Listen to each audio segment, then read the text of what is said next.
Matapos na hindi isama sa bagong kapamilya serye, actress nanawagan sa ABS-CBN executive at sikat na kapamilya director-actor. Tingnan ang mga detalye.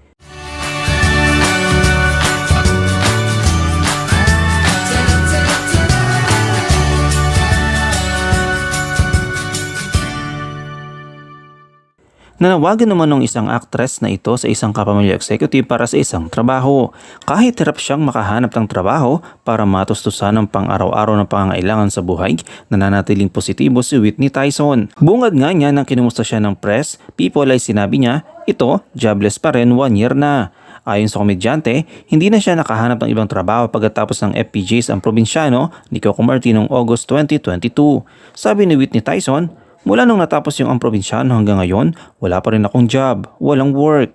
Lumapit nga ba siya muli kay Coco Martin o nagparamdam? Sa kanyang sagot, tumatawag ako kay Tita Cory, sabi naman niya tutulungan ako, pero until now wala pa ring work. Ang Tita Cory na tinutukoy ni Whitney Tyson ay ang ABS-CBN executive na si Cory Vidanes.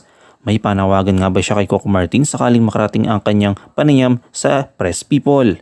Sabi niya, panawagan alam naman niya na ako yung breadwinner sa amin kaya nga di ako makaalis-alis ang probinsyano. Itong Batang Quiapo, pag ako'y sumama sa Batang Quiapo, magmumukhang Batangas po kasi nga andun ako. Nakaipon naman umano si Whitney Tyson sa loob ng ilang taon niyang pagiging bahagi ng ang probinsyano pero unti-unti na itong nauubos. Saad pa niya, nakaipon naman, kaso sa isang taon kumakain ka, nagbabayad ka ng ilaw, nagbabayad ka ng tubig, bumibili ka ng gas sa pangluto, so paano? Saan naabot yung iipunin mo? Di mauubos din yun. Parang tubig dun sa balon, habang umiig pa ng umiigib, naubusan ng tubig, ganun lang yun. Ano nga bang realization niya bilang artista na kinaharap na sitwasyon? Sabi pa niya, kasi sabi nga nila, hindi forever nandyan ka sa showbiz. Kailangan talaga mag-ipon.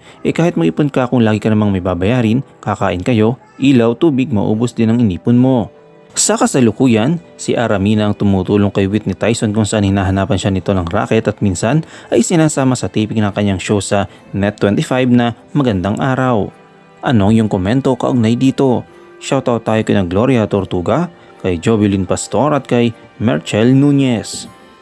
I-comment mo lang ang inyong opinion sa comment section at huwag kalimutang i-like, i-follow, i-subscribe ang busygram.net para sa mga latest happenings.